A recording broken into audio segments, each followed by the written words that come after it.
Hello guys.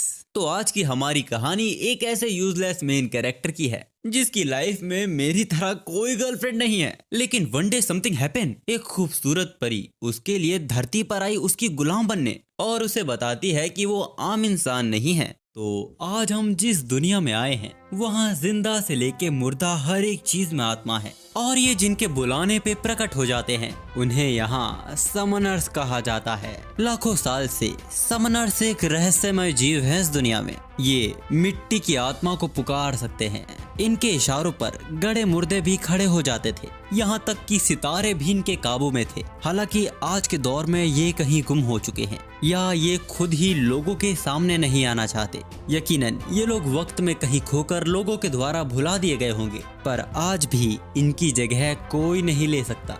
अब present time में हम एक लड़के को देखते हैं जो पेड़ के नीचे हेडफोन लगाकर सो रहा था। एक पत्ते की वजह से उसकी नींद टूट जाती है। वो उठते ही एक आवारा बिल्ली को नीचे आने को कहता है। हम देखते हैं कि ये बिल्ली कमर से घायल है। वैसे ये है 16 साल का जूनियर हाई स्कूल में पढ़ने वाला जिसका रिलेशनशिप से दूर दूर तक कोई वास्ता नहीं। आज ही इसको ग्रेड से कोई मतलब नहीं, खाता है, सोता है, स्कूल जाता है, बस यही उसके हर दिन का मेहनत भरा काम है। ना ही आज ही का कोई गोल है। इसको कोई शांत जगह दे दो, बस वही इसके लिए काफी है, और साथ में सीढ़ी शॉप भी दे देते तो भला हो जाता आपका। यही सब सोचते हुए आजी रोड क्रॉस करने के लिए रेड सिग्नल पर खड़ा था। अचानक दो बच्चे वहां खेलना शुरू कर देते हैं। आजी इससे इरिटेट हो रहा था। वो उस बच्चे का कॉलर पकड़ लेता है क्योंकि वो लड़का अभी एक कार से टकरा जाने वाला था, पर आजी ने उसे वक्त पर बचा लिया। अब ग्रीन लाइट होते ही आजी वहां से चला जाता है,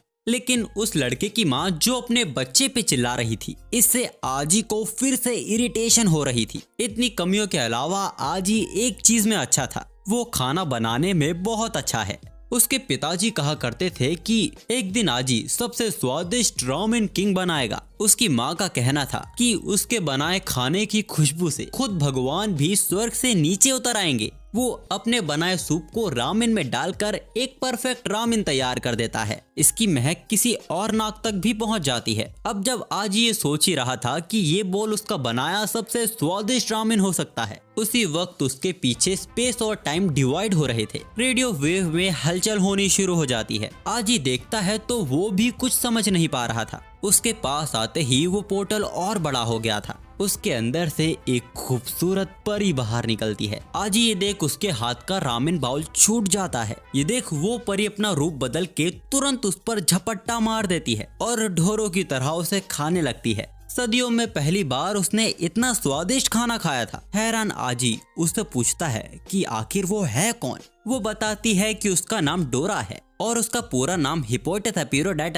हरम एनेसी डोरा है। आजी उसे घर से बाहर निकाल देता है। आजी को लग रहा है कि आज उसकी नींद पूरी नहीं हुई है, उसे बस आंखों का धोखा हो रहा है। लेकिन आजी को वो फिर दिखाई देती है उसका ही सूप खाते हुए। वो खिड़की से उसे बाहर फेंक देता है। आजी ये कहकर अपने आप को शांत कर ही रहा था कि वो अब तक सपना देख रहा है। उतने में वो फिर वापस आकर उसके आसपास हवा में तैरना शुरू कर देती है। थोड़े बहुत खाने से उसकी भूख मिटी ही नहीं थी, इसीलिए वो हर खाने की चीज को अपने अंदर समा लेती है और इतने से शरीर में सब कुछ निगल भी लेती है। आजी उसे टॉयलेट में फ्लश करने की कोशिश कर रहा था, लेकिन हार आखिर में आजी को ही माननी पड़ जाती है। वो डोरा को चाय ऑफर करता है और उसके मन में उठ रहे 3 सवाल उसे पूछता है। पहला कि वो है क्या चीज, दूसरा वो यहाँ क्यों आई है, और तीसरा कि वो उससे छुटकारा कैसे पा सकता है। वो बताती है कि वो समनिंग स्पिरिट है, यानी बुलाई गई आत्मा जो एंशिएंट टाइम से एग्जिस्ट करती है। इससे उसे याद आया कि उसे जन्म लिए 3 मिलियन ईयर्स हो चुके हैं, यानी वो 30 लाख साल की हो चुकी है। पर वो अपनी बॉडी पर खास ध्यान देती है, इसीलिए कोई बस उसको देखकर ही उसकी एज का अंदाजा नहीं लगा सकता। वैसे हमने जिस पटाखे को कुछ देर पहले देखा था वो डोरा का कंप्लीट फॉर्म है, पर उसे बनाए रखने में बहुत एनर्जी लगती है, इसीलिए वो अभी अपने पावर सेविंग मोड में है। वैसे आजी ने अनजाने में ही सही, जैसे एंशिएंट टाइम में लोग समनिंग स्पिरिट्स को पुकारने के लिए रिचुअल में फूड का यूज करते थे, ऐसा ही यहाँ पर भी कुछ हुआ है। यानी वो खुद नहीं आई, आजी ने उसे बुलाया है। उसकी गहरी नींद से उसने उसे जगाया है। यानी साफ तौर पे कहा जाए तो अब आजी को उसकी जिम्मेदारी उठानी होगी। उसकी बातें सुनकर आजी वहाँ से उठ जाता है और कोट पहनकर स्कूल के लिए निकल जाता है। वो बस इस नई मुसीबत से दूर भाग रहा था। आजी को भूख लग रही है। डोरा उसका सारा खाना खा चुकी थी तो उसे खाने को कुछ मिला ही नहीं। अब बस वो दुआ कर रहा है कि अब जब वो घर पहुंचे तो वो मुसीबत जा चुकी हो। पर मुसीबत तो सिग्नल पर उसका वेट कर रही थी। आजी ने अपने पैडल मारने की रफ्तार को बढ़ा दिया था, पर डोरा उसे आसानी से पकड़ लेती है। वो बताती है कि वो बहुत ताकतवर है, वो देवी है जो हर ख्वाहिश उसकी पूरी कर सकती है।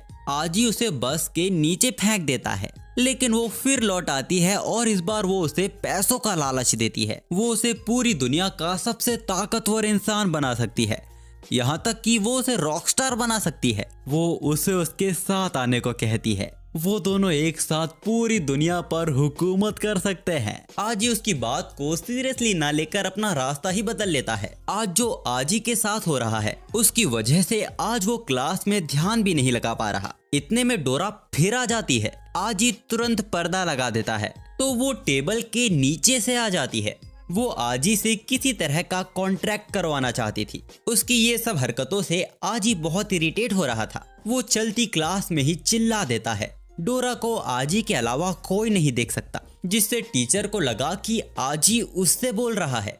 अब क्लास में अपना मजाक बनवा कर किसी तरह माफी मांग के वो अपनी जगह वापस बैठ जाता है। आजी ने डोरा को डांटा था, इसीलिए अब वो उसे चिढ़ा रही है। पर लेक्चर इतना बोरिंग चल रहा था कि डोरा टीचर के सिर पर ही सो जाती है। इस मौके का पूरा लाभ उठाते हुए आजी दबे कदमों से वहाँ से भाग जाता है। वहीं हम एक लड़की को देखते हैं जो आजी से छोटी वाली क्लास में है और यहाँ वो आजी का ही वेट कर रही है। उसके आते ही वो आजी की ओर अपना लिखा लेटर बढ़ा देती है। आजी की खुशी बयां नहीं की जा सकती। वो उसे लेने आगे बढ़ ही रहा था, तभी वहाँ डोरा आ जाती है जो अब तक उसके बैग में छिपी हुई थी। आजी उस बैग को ही पटक देता है। डोरा को लग रहा था कि इस दुनिया में प्यार का इजहार करने का यही तरीका है। आजी गुस्से में चिल्लाते हुए उसे उसकी नजरों से दूर हो जाने को कह देता है। ये सब वो लड़की अपने ऊपर ले लेती है और रोते हुए वहाँ से भाग जाती है। और आजी का ये बिहेवियर उस लड़की के साथ डोरा को पसंद नहीं आता। आजी ज्वालामुखी की तरह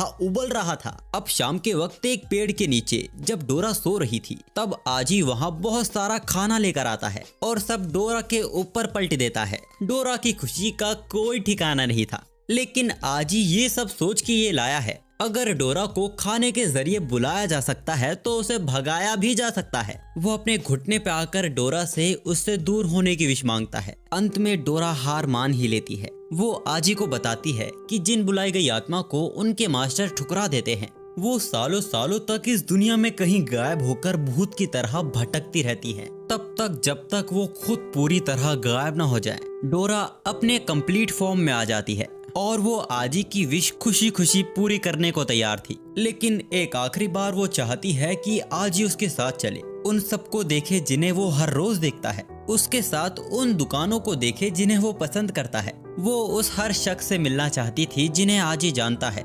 इन सब यादों को वो पिरोकर अपने साथ ले जाना चाहती है। वो इन यादों को अपने दिल की गहराइयों में संभाल कर रखेगी। वो पूछती है क्या वो उसकी लास्ट विश को पूरी करेगा। अब एक साथ चलते हुए डोरा आजी को बताती है कि जिस दुनिया को वो आम समझता है उसमें कई ऐसे राज हैं जिससे आज के लोग अनजान हैं।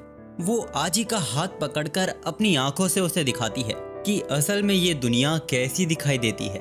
आजी की आंखों में एक अलग ही चमक आ जाती है। वो कई लोगों के अंदर से एक अलग रोशनी निकलती देख पा रहा था। डोरा आजी से सवाल करती है क्यों कुछ लोगों की महक पेड़ जैसी होती है जो लोगों को सुकून देता है। आखिर कैसे कबूतर साफ दिल के लोगों को पहचान लेते हैं। क्यों पानी की बूंदें कुछ लोगों के लिए हवा के बीच ही रुक जाती है। आखिर क्यों कुछ लोगों का बनाया खाना इतना स्वादिष्ट होता है। असल में सच्चाई तो ये है कि हर किसी के अंदर समन करने की क्षमता होती है, बस लोग ही इसको समझ नहीं पाते। ये इन्हें देख नहीं सकते, सुन नहीं सकते, महसूस नहीं कर सकते। ये लोग सिर्फ उस अंधेरे में जल रही उस छोटी रोशनी को अपनी मुट्ठी में करना चाहते हैं। यहाँ उस छोटी रोशनी का मतलब लाइफ गोल से है जिसके लिए इंसान जीता है। इसीलिए कुछ खास लोग ही इस ताकत को यूज कर पाते हैं, जिन्हें समनर्स कहा जाता है। समनर्स हर वो चीज कर सकते हैं जो लोगों की सोच से परे है। वो दुनिया को तबाह कर सकते हैं या उसे बचा सकते हैं। हम देखते हैं कि उस गिराए गए पेड़ से आखिर वो आवारा बिल्ली नीचे उतर जाती है। डोरा आजी को समझाती है कि फर्क नहीं पड़ता कि वो कौन सा रास्ता चुनता है, बस उसे अपने सफर में वो रास्ता चुनना चाहिए जिस पर वो यकीन करता है। वो पूछती है क्या वो समनर बनेगा और उसके साथ इस दुनिया को एक्सप्लोर करेगा। आजी अपना हाथ आगे बढ़ाते हुए सोच रहा था। डोरा उसका हाथ कस के पकड़ लेती है, जिसके बाद उन दोनों के बीच एक मैजिक सर्कल क्रिएट हो जाता है। ये शायद वही कॉन्ट्रैक्ट था जिसके बारे में डोरा बात कर रही थी। हालांकि इस रिचुअल को वो बिल्ली भी देख पा रही थी। अब इसके पूरा होते ही डोरा खुशी के मारे उछलने लगती है, क्योंकि उसने आजी को फंसाकर कॉन्ट्रैक्ट पूरा करवा ही लिया। यानी अब आजी चाहकर भी उससे पीछा नहीं छोड़ा सकता। पर अब आजी को भी इससे फर्क नहीं पड़ता, जिससे डोरा चिढ़ जाती है। खैर, अब डोरा आजी को बताती है कि अब उसका सीधा हाथ पहले से ज्यादा ताकतवर हो गया है और अगर वो अपने दोनों हाथों को इस तरह फैलाता है, डोरा अपने पंखों से आजी को हवा में उड़ा देती है। शुरू में आजी को भी डर लग रहा था, पर अब उसे भी मजा आ रहा है। अचानक डोरा अपने आप को संभाल नहीं पा रही थी, जिस कारण वो दोनों बिल्डिंग से ठुकने से बचे हैं। ऐसा इसीलिए हो रहा है क्योंकि उड़ने में डोरा को एनर्जी का बहुत ज्यादा यूज करना पड़ता है। अब वो दोनों नीचे गिरने लगते हैं, लेकिन कोई चमत्कार ही था कि वो दोनों अब तक जिंदा हैं, पर उन दोनों को बहुत ज्यादा चोट लग गई है। तभी उनके घर की लाइट भी चली जाती है और पूरे मोहल्ले में सिर्फ आजी की घर की ही लाइट कटी थी, क्योंकि इस बार भी आजी बिजली का बिल भरना भूल गया था। डोरा आजी को जिम्मेदार होने को कहती है, क्योंकि अब वो समनर बन गया है।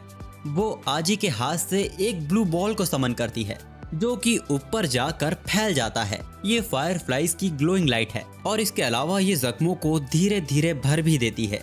यानी जब तक आजी सुबह उठेगा उसके जख्म भर चुके होंगे। ये चीज आजी को और हैरान कर देती है। वो सारे सच जानना चाहता है कि आखिर डोरा आई कहाँ से है और आखिर ये समनिंग है क्या। अगर डोरा सब कुछ एक्सप्लेन करने बैठी तो उसे 3 दिन लग जाएंगे सब कुछ बताने में, लेकिन अगर कम शब्दों में बताया जाए। डोरा उन दिनों को याद कर रही थी जिसका मंजर बहुत ही भयानक था। वहाँ युद्ध का मैदान था। इन सबको याद करते ही डोरा का सिर बहुत दर्द करने लगता है। शायद ये समनिंग की गई आत्मा है जिनके बीच महासंग्राम छिड़ा हुआ है। डोरा को जब होश आया था उसने अपने आप को जंजीरों में बंधा पाया था, जहाँ से वो चाहकर भी निकल नहीं पा रही थी। अचानक डोरा का सिर फट जाता है। ये देख आजी डर गया था, पर वो तो बस सो रही थी।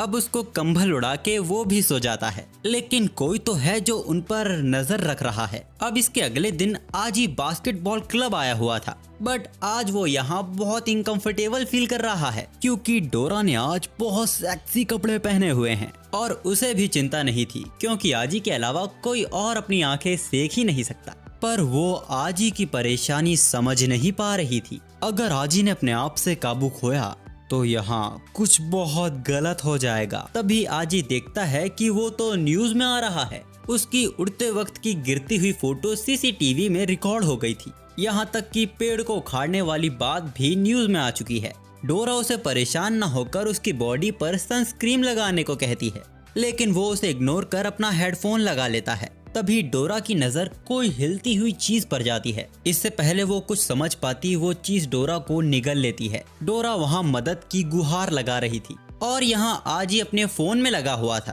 तो डोरा उसके सिर पर सनस्क्रीन फेंक कर मारती है।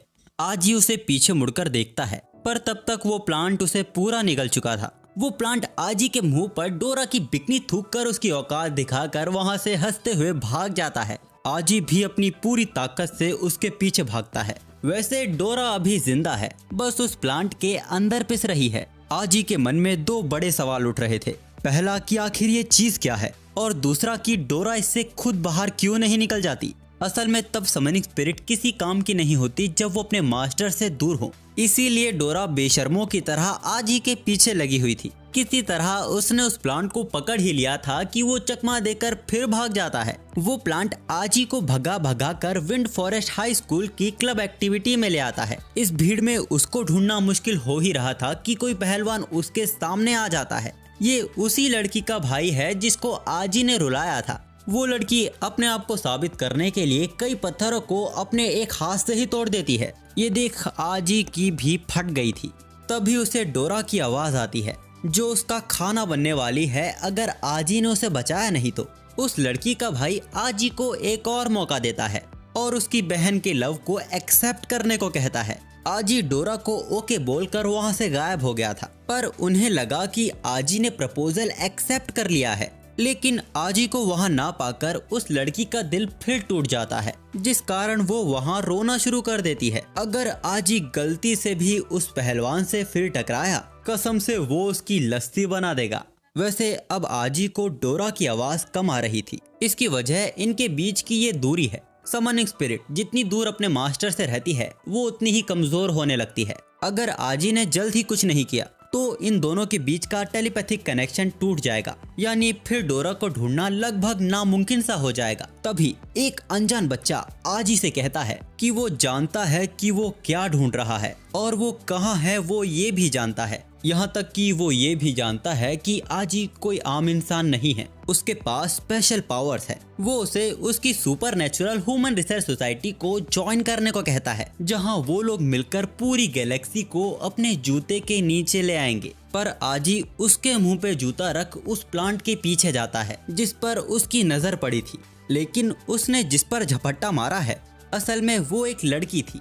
आजी को वहां ढंग से जलील करा जा ही रहा था कि तभी उसे डोरा की हल्की सी आवाज आती है। वो अपना दम तोड़ने वाली थी। वैसे अभी जहां डोरा है वहां से बहुत शोर आ रहा है। डोरा का पता लगाने के लिए आजी उन्हें भी चुप कर देता है जो अभी उसे गाली दे रहे थे। आजी समझ चुका था इतना बेसुरा म्यूजिक पूरी दुनिया में बस एक ही बैंड बजा सकती है। आजी ने उस जगह को ढूंढ लिया था जहां से वो आवाज आ रही थी। हम आजी के पीछे एक लड़की को पेड़ के ऊपर देखते हैं, पर आजी जब तक गर्दन घुमाता वो लड़की गायब हो चुकी थी। वैसे अब डोरा आजी को हल्का फुल्का महसूस कर पा रही थी, यानी आजी डोरा के करीब पहुंचता जा रहा है।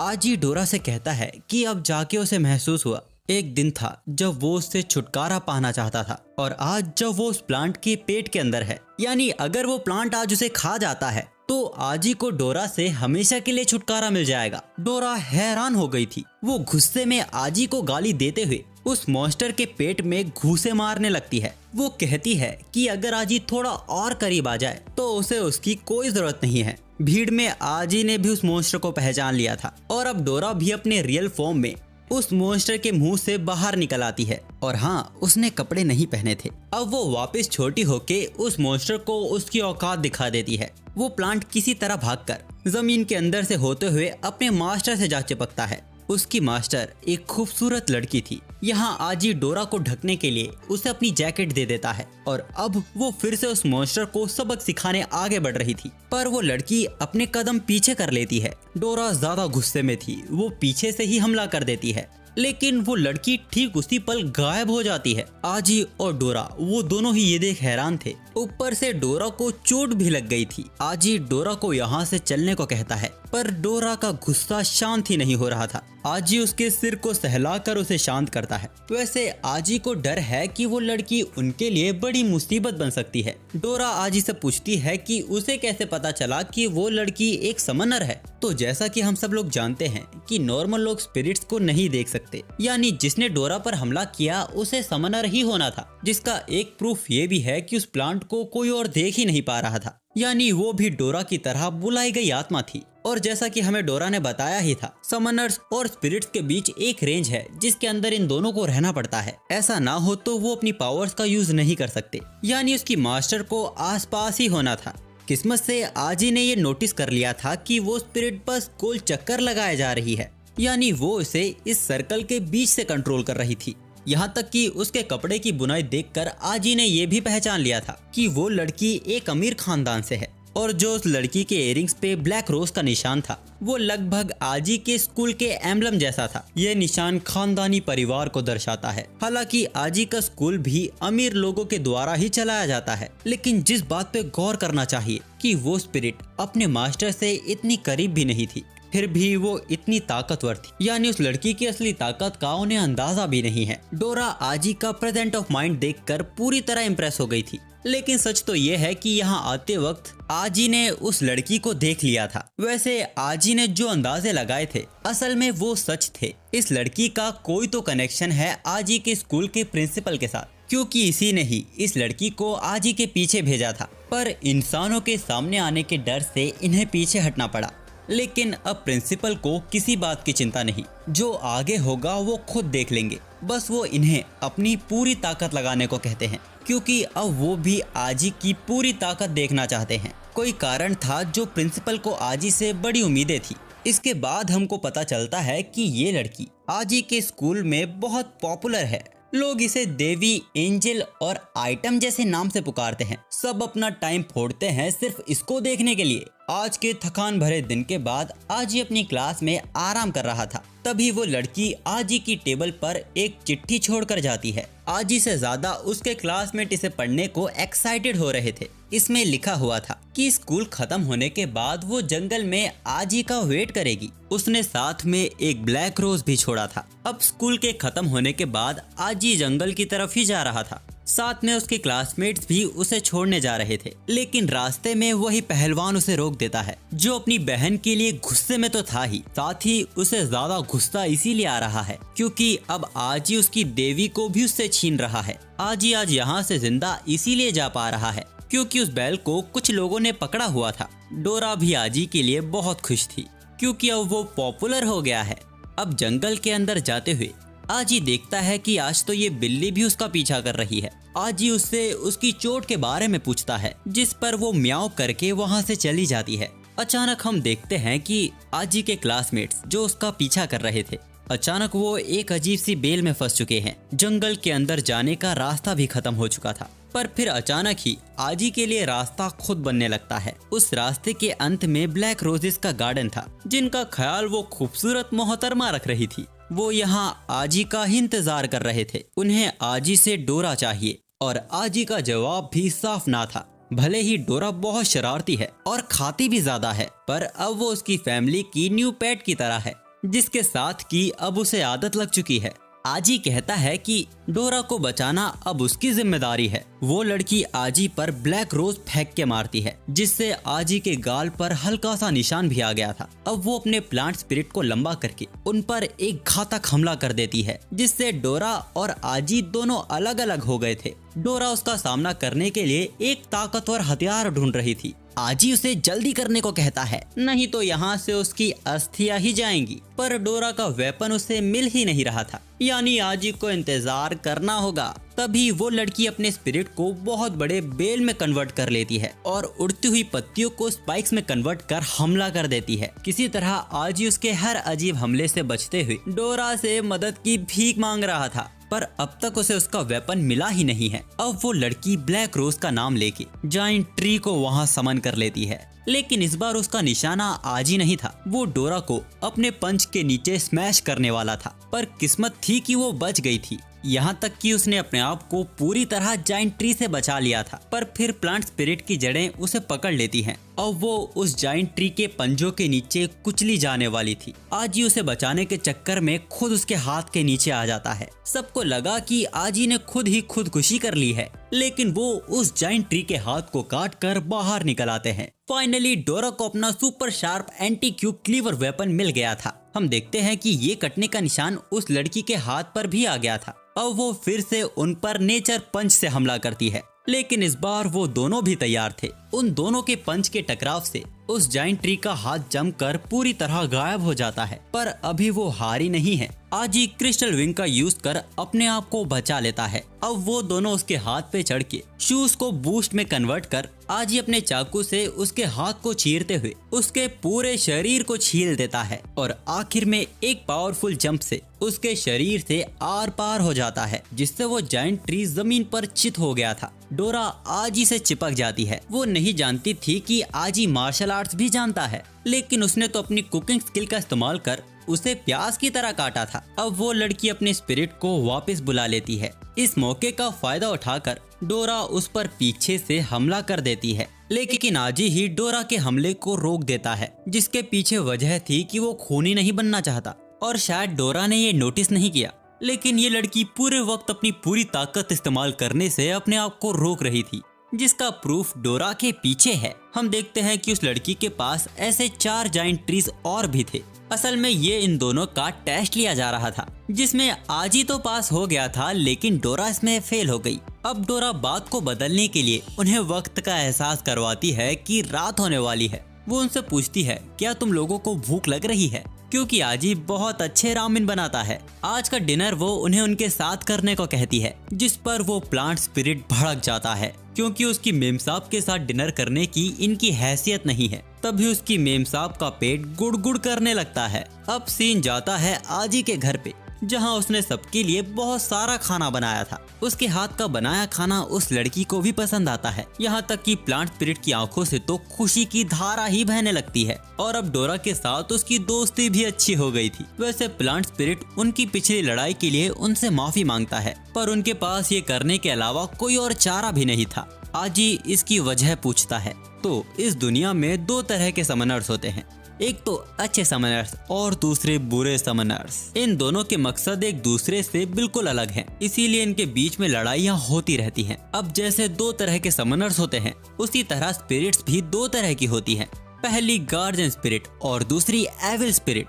ये प्लांट और उसकी मालकिन इस सिटी की गार्जियन है और अब आजी ने भी उनके टेस्ट को पास कर लिया है, तो अब वो भी उन्हें ज्वाइन कर सकता है। पर तभी उसकी मालकिन उसका मुंह बंद कर देती है और बाहर चली जाती है। आजी भी उसके पीछे पीछे चला जाता है। किसी तरह हिम्मत जुटा के वो उसके बगल में जा खड़ा होता है और बोलता है कि वो जानता था कि इस दुनिया को सिर्फ स्वादिष्ट खाना ही बचा सकता है। अचानक वो लड़की उसे अपना नाम हाना बताती है और कहती है कि वो उसके कैरेक्टर को अच्छे से जानती है, लेकिन उसकी स्पिरिट अभी भी उसके लिए अनजान है। वो आजी को ब्लैक रोज देते हुए बोलती है कि वो उन दोनों के ऊपर 24 घंटे नजर रखेगी। आजी उसके ब्लैक रोज को ले लेता है।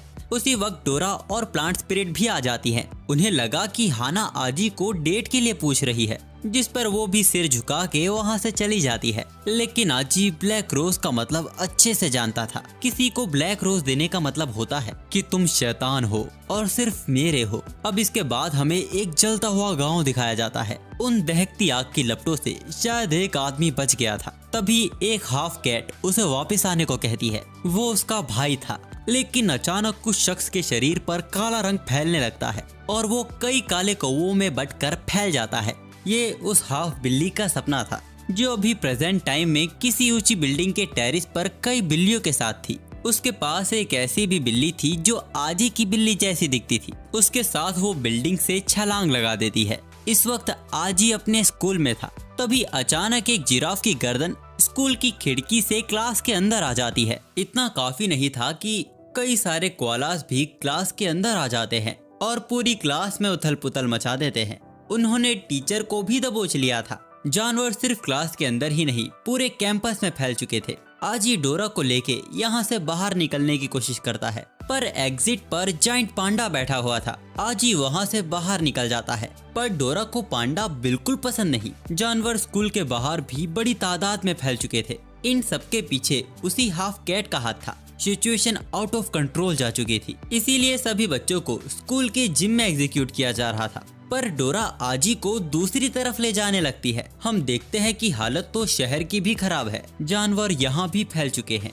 न्यूज के जरिए हमें पता चलता है कि ये जू से भागे हुए जानवर हैं, जो अब पूरे शहर में फैल चुके हैं। इसीलिए सभी लोगों को पास के एग्जीक्यूट सेंटर जाने को कहा जा रहा है। तभी एक कौवे की वजह से न्यूज टेलीकास्ट भी रुक जाता है। तभी आजी की नजर उस हाफ कैट पर जाती है। वो इंसानों को जानवरों की ताकत दिखाकर इस सिटी पर कब्जा करना चाहती है। तभी आजी उसे धक्का दे देता है। असल में आजी उसे उन जानवरों से बचा रहा था जो उसके पीछे खड़े थे। अब आजी उस पे चिल्ला भी रहा था, क्योंकि अभी अभी वो जानवरों का खाना बनने वाली थी। ये सुन उस कैट के साथ सभी जानवर भी कंफ्यूज हो गए थे। हाफ कैट को आजी पर बहुत गुस्सा आ रहा था। तभी आजी की नजर उसकी बिल्ली पर जाती है, जिसको वो वही आवारा बिल्ली समझकर अपने घर ले जा रहा था, क्योंकि यहाँ बहुत खतरा है। लेकिन वो आजी के मुंह पे पंजा मार देती है और उस हाफ कैट के पास वापस चली जाती है। आजी भी हैरान था क्योंकि ये लड़की उसका नाम जानती थी। डोरा उसे केयरफुल होने को कहती है क्योंकि ये कोई आम लड़की नहीं लग रही।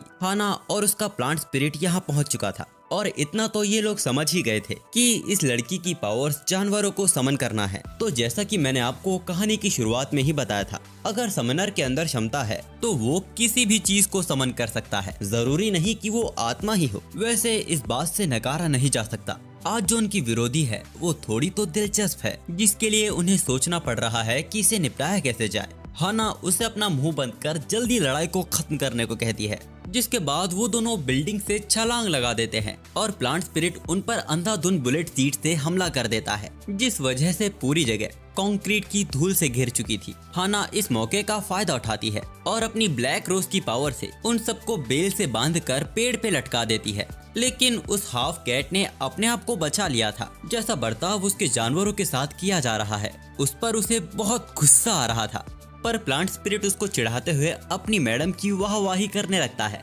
जिस पर हाफ कैट उसे डांट देती है। प्लांट स्पिरिट चिढ़ जाता है क्योंकि उसने जानवरों को पिंजरे से बाहर निकालकर इंसानों की जान को जो खतरे में डाला है वो बेशक माफी के काबिल नहीं है। पर हाफ कैट का कहना था कि ये जगह तो हमेशा से जानवरों की थी, इंसानों ने ही आकर यहाँ पे कब्जा कर लिया है, यानी जिसको पिंजरे के अंदर होना चाहिए वो इंसान है। प्लांट स्पिरिट उसे अपना मुंह बंद कर उसकी स्पिरिट को उनके हवाले करने को कहता है, लेकिन हाफ कैट उल्टा उन्हें आखिरी मौका देती है उसके साथियों को छोड़ने का, और उसकी बात न मानने पर वो हाना पर तेजी से हमला कर देती है। हाना ने उसके हमले को रोक तो दिया था, पर हाफ कैट अपने हाथ को टाइगर के पंजे में भी बदल सकती थी, जिसका यूज वो भरपूर तरीके से करना जानती थी। अब तो हाना को भी उससे लड़ने में परेशानी हो रही थी। उनकी लड़ाई को देखकर डोरा भी एक्साइटेड हो गई थी, लेकिन आजी को इनके बीच में ना कर इनकी लड़ाई का नतीजा देखना था। हाफ कैट वाकई में बहुत तेज थी। उसने हाना के गाल पर एक निशान भी मार दिया था, यहाँ तक कि उसके तेज हमलों से बचने के लिए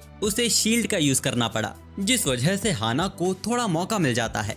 वो अपनी बेल से हाफ कैट को पकड़ने की कोशिश करती है, पर उसने अपने आप को बचा लिया था, लेकिन वो कुछ ज्यादा जल्दी खुश हो गई थी। हाना उसके पैर को जकड़ के उसको बिल्डिंग पे घिस देती है, पर हैरानी की बात थी कि इसके बाद भी उसे शायद ही चोट आई थी। वो तेजी से हाना की तरफ बढ़ती है। हाना भी उस पर उसी रफ्तार से हमला करती है, लेकिन हाफ कैट उसकी ईगर आई से हर एक हमले को देख पा रही थी, जिसके बाद वो तेंदुए की रफ्तार से हाना के हर एक हमले को डॉज कर बिल्डिंग से बिल्डिंग उछलते हुए अपनी पूरी बॉडी को बड़े भालू में कन्वर्ट कर लेती है और हाना के ऊपर कूद जाती है। पर मौके पर हाना ने अपने आप को बचा लिया था और आजी और डोरा इनकी लड़ाई को पॉपकॉर्न खाते हुए देख रहे थे। ब्लैक कैट हाना पर पूरा कंक्रीट का रोड फेंक के मारती है, जिसको हाना भी बड़ी मुश्किल से रोक पाई थी। अब हाना भी अपने जाइंट ट्री को समन कर लेती है। उसने हाफ कैट के फेंके पत्थरों को अपना हथियार बना लिया था, जिसको वो उसके ऊपर दे मारता है। वो दोनों ही विशालकाय थे और एक दूसरे पे भारी थे, और यहाँ ये दोनों इनकी लड़ाई पे कमेंट्री दे रहे हैं।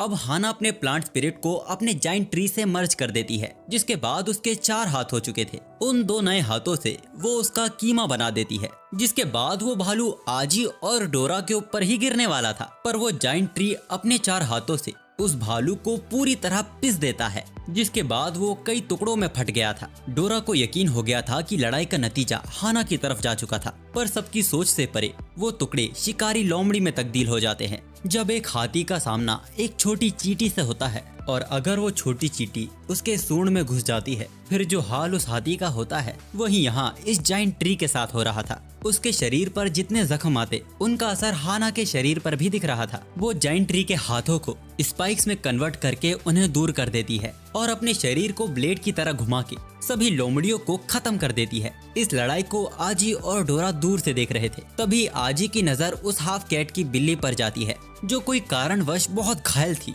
साथ ही वो बहुत गुस्से में थी। हाफ कैट ने अब अपने रूप को एक स्नेक में बदल लिया था, जो जाइंट ट्री को जकड़ लेता है। वो जाइंट ट्री के एक हाथ को उखाड़ देती है, जिसके बाद वो उसे दूर फेंक देता है। इस लड़ाई में हाना बहुत घायल हो चुकी थी। आजी समझ चुका था कि अगर उसने इस लड़ाई को यहाँ नहीं रोका तो ये दोनों ही अपनी जान से जाएंगे। आजी डोरा से एक ऐसा हथियार मांगता है जो खतरनाक ना हो। डोरा एक ऐसा हथियार ढूंढने लगती है, पर उनपे इतना वक्त था ही नहीं। वो दोनों ही पीछे हटने को तैयार नहीं थे। आजी डोरा को लेके उन दोनों के बीच में ही कूद जाता है। डोरा उसी मोमेंट पे सोइल शेकल का यूज करके दोनों को रोक देती है।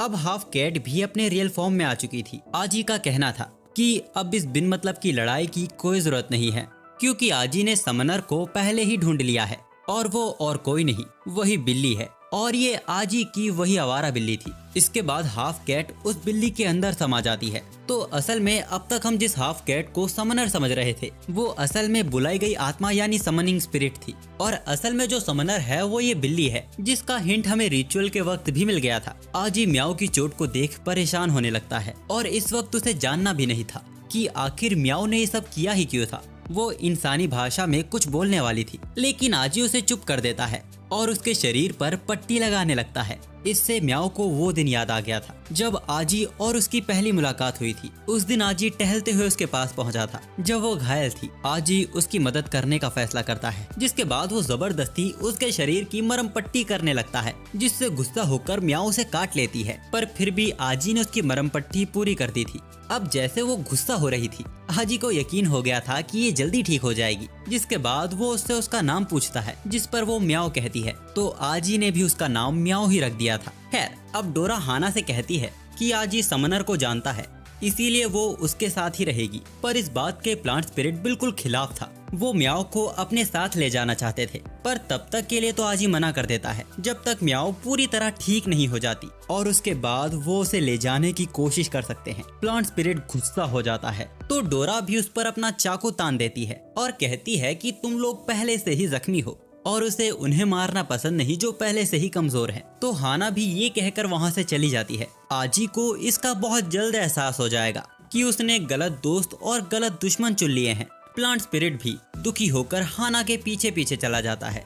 अब रात तक शहर में फैले जानवरों को काबू कर लिया गया था और उसके बाद उन्हें वापस जू भेज दिया जाता है, लेकिन अब तक इसकी पुष्टि नहीं हुई है कि ये किया किसने था। इधर हम आजी को देखते हैं जो म्याओ को सहला रहा था। ऐसा करने से कैट स्पिरिट को भी कुछ कुछ हो रहा था। अब कहानी को आगे खींचने से पहले जहाँ तक मुझे समनर्स और समनिंग स्पिरिट के बारे में समझ आया है, तो मुझे ऐसा लगता है कि जब तक कैट स्पिरिट म्याओ के अंदर रहती है तब म्याओ का पूरा कंट्रोल कैट स्पिरिट ले लेती है। शायद इसीलिए कैट स्पिरिट आजी को पहचानती थी और म्याओ आजी को पहचानती ही नहीं थी। और जिस वक्त आजी ने म्याओ की मदद की थी उस वक्त असल में वो कैट स्पिरिट थी, और कैट स्पिरिट के बिना म्याओ एक आम बिल्ली है जिसके पास चीजों को समझने की समझ नहीं है। हालांकि वो एक समनर ही है और कैट स्पिरिट की मालकिन, पर आजी ने जिसकी मदद की थी वो कैट स्पिरिट है, इसीलिए अब हम कैट स्पिरिट को म्याओ कहकर बुलाएंगे। ठीक है, समझ गया।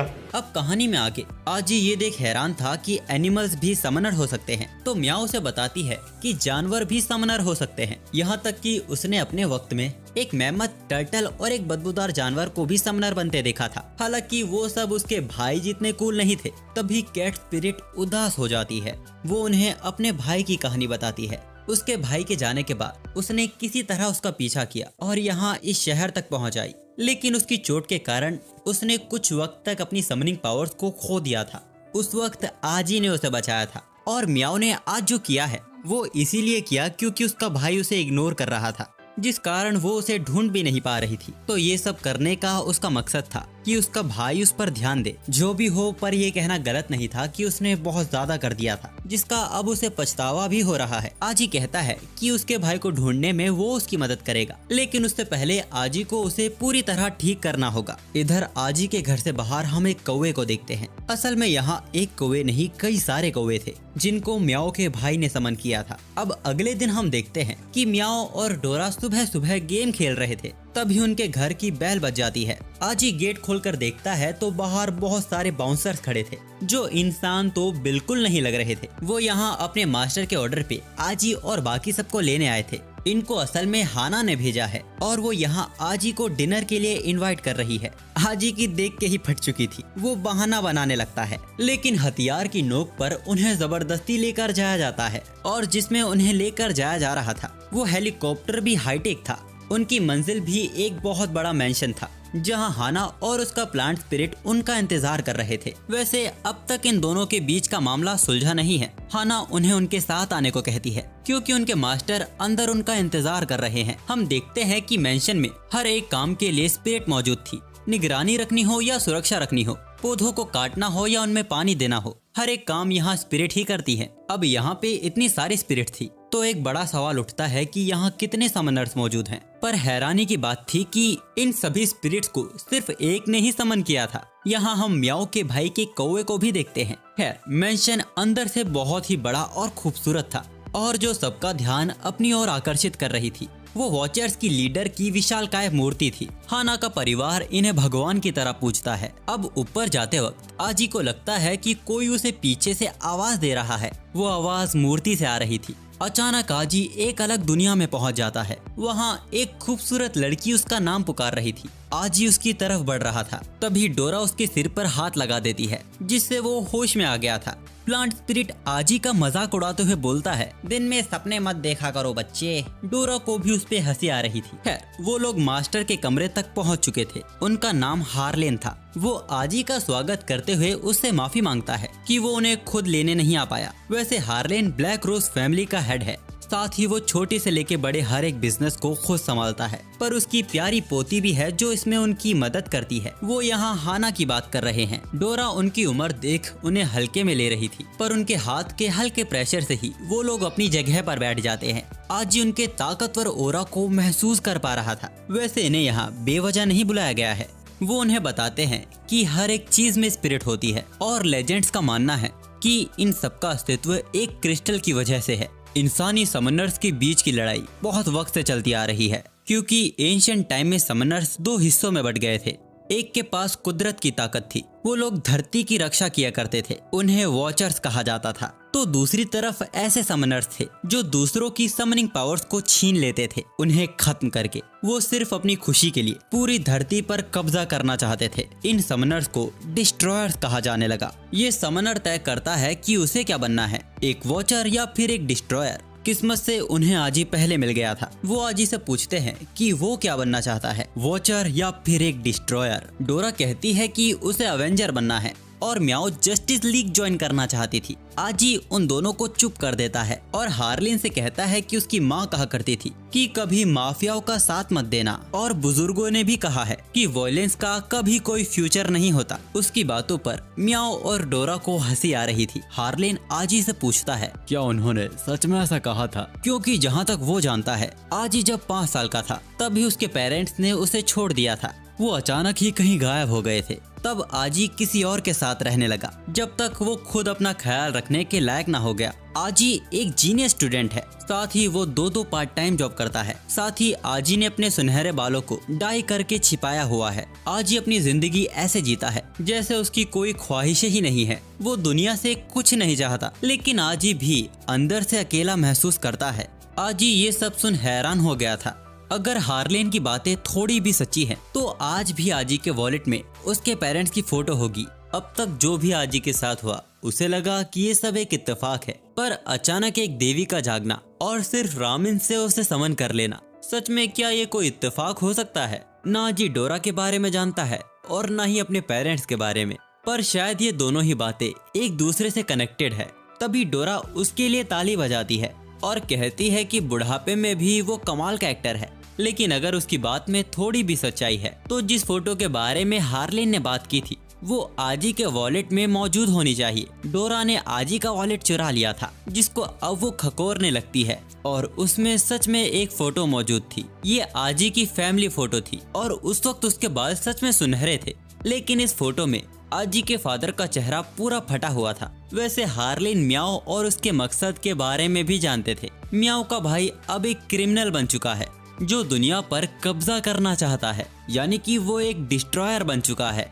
हाना हार्लिन से कहती है कि उन्होंने इन्हें कुछ ज्यादा ही बता दिया, क्योंकि ये तीनों ही कोई न कोई बात से हैरान बैठे हुए थे। हार्लिन उनसे माफी मांगता है और कहता है कि वो लोग कुछ दिन उसके मेंशन में ही ठहर सकते हैं, और अभी तो बातें करने के लिए उन पे बहुत वक्त है, खासकर समनर्स के पास्ट के बारे में, आजी के बैकग्राउंड के बारे में, और वो सब जो आजी को अब जानना जरूरी है। पर डोरा उन्हें याद दिलाती है कि आजी का तो कल स्कूल है, जिस पर हार्लिन हंस देता है, क्योंकि आजी के स्कूल का प्रिंसिपल ही वही है।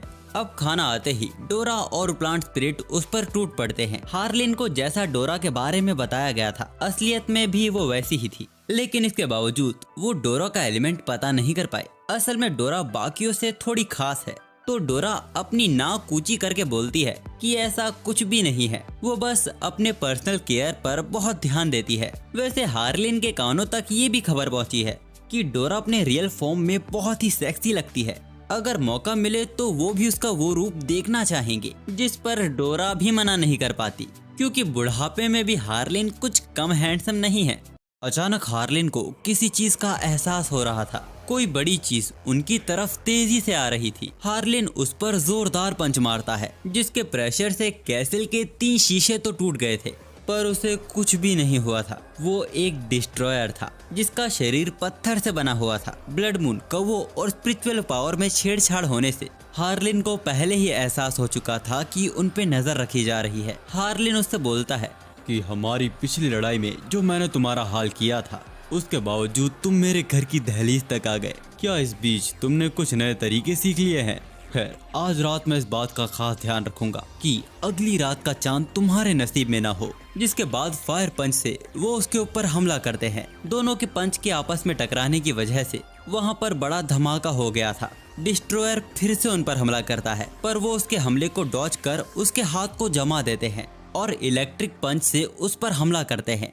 किसी तरह वो उस वार को सहकर अपनी बॉडी से बहुत सारी एनर्जी निकालता है, जिससे मैंशन की छत पूरी तरह तबाह हो चुकी थी। लेकिन हार्लिन ने किसी को कुछ होने नहीं दिया था। अब ये जगह किसी के लिए सेफ नहीं थी, इसीलिए वो उन्हें यहाँ से जल्द निकलने को कहते हैं। उन्होंने हाना को आज ही की सुरक्षा की जिम्मेदारी दी थी। अब रॉक और हार्लिन के एक और टकराव से वो पांचों मेंशन से नीचे गिर जाते हैं। हाना यहाँ अपनी पावर का यूज करती है, जिससे थोड़ी बहुत सेफली लैंडिंग उनकी हो चुकी थी। हाना सामने ये देख हैरान हो चुकी थी कि उनका पूरा मेंशन तबाह हो चुका है। जो स्पिरिट बची हुई थी वो अपनी मालकिन को यहाँ से भागने को कह रही थी। तभी एक लड़की की एंट्री वहाँ होती है, जो अंधाधुंध चारों तरफ फायर करने लगती है। उसने बचे तीनों स्पिरिट्स को मार दिया था। गुस्से में हाना अपनी प्लांट स्पिरिट से उस पर हमला कर देती है, जिनको वो इजीली डॉज कर हाना पर बुलेट से हमला करती है, जिससे हाना बहुत करीब से बची थी। संभलने का मौका भी नहीं मिला था कि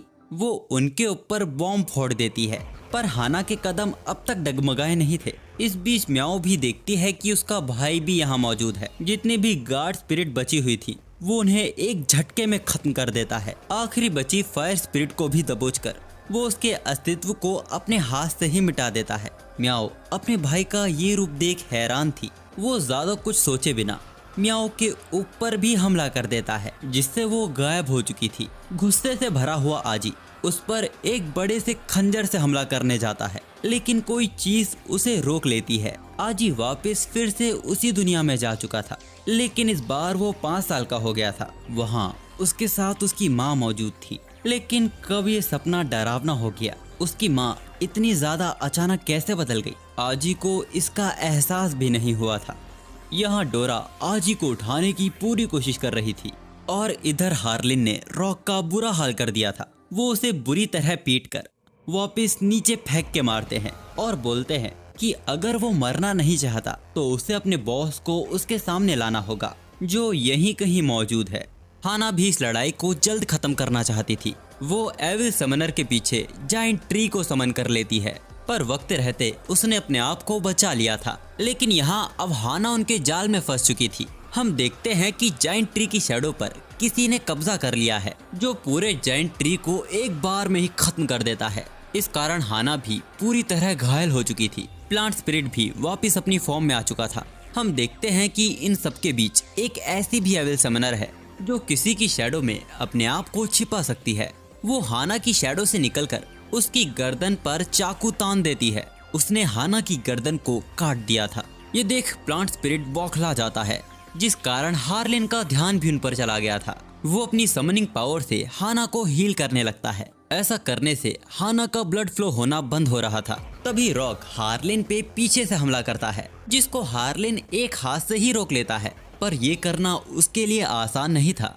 वो अपनी आइस पावर का यूज करके रॉक को दीवार में जमा देता है। उसी मोमेंट पर मियाओ का भाई हार्लिन पर पीछे से स्लैश से हमला करता है, जिससे हार्लिन बहुत बुरी तरह घायल हो गया था। फिर वो लड़की हार्लिन के सिर पे अपनी बंदूक तान देती है और हार्लिन के सिर में बड़ा छेद कर देती है। अपने आखिरी वक्त में हार्लिन हाना को याद कर रहा था। अपनी पोती की चाह उसे मरने नहीं देती। हार्लिन के शरीर की सारी समनिंग पावर बाहर आने लगती है। वो अनडेड मॉन्स्टर बन चुका था जिसकी ताकत की कोई सीमा नहीं थी। उसकी समनिंग पावर से एक नया मॉन्स्टर जन्म लेता है। मियाओ का भाई उस पर स्लैश से हमला करता है जिसको हार्लिन ने बिना मेहनत के रोक लिया था। अब वो मियाओ के भाई पर थंडर से हमला करता है जिसकी चपेट में वो आ भी गया था। ये हमला वाकई बहुत ताकतवर था, पर क्या मालूम किस तरह उसने अपने आप को बचाया ही नहीं। वो हल्का बहुत भी घायल नहीं हुआ था। हार्लिन बेकाबू हो चुका था। जाहिर सी बात थी कि अब कोई उसके सामने टिक नहीं सकता। फिर एक ऐसा शख्स वहाँ सामने आता है जिसको देख हार्लिन को भी गुस्सा आ गया था। वो अपने अल्टीमेट फॉर्म में आ जाता है और अपनी पूरी ताकत से उस पर हमला करता है, लेकिन उसने भी अपनी डेथ स्पिरिट को समन कर लिया था जो हार्लिन की समनिंग पावर को खींचने लगती है। उसने हार्लिन की पावर का कतरा कतरा एब्जॉर्ब कर लिया था, जिसके बाद वो हार्लिन को मरने के लिए छोड़ देता है। हार्लिन की पावर को अपना बनाने का जो उनका मकसद था वो पूरा हो चुका था। फिर भी जो यहाँ जिंदा बच गए थे वो उनकी जान को बख्श देते हैं, ये सोचकर कि भविष्य में ये उनके काम आ सकते हैं। अब उनके जाने भर की पावर से ही मेंशन का बहुत बड़ा हिस्सा गायब हो जाता है। तो आज के लिए सिर्फ इतना ही। अब यहाँ हमारे सामने कुछ बड़े सवाल खड़े होते हैं। आखिर आजी के परिवार का राज क्या है और ऐसी कौन सी जरूरी बातें थी जो हार्लिन आजी को बताना चाहता था? और क्या म्याओ और हाना अभी भी जिंदा हैं? शायद आपके साथ साथ मुझे भी इन सब का जवाब इसके अगले पार्ट में मिल जाएगा। लेकिन ये ज्यादा जरूरी है, क्या आपको ये सीरीज पसंद आई है? अगर हाँ तो इसके अगले पार्ट के लिए कमेंट में वोट कीजिए।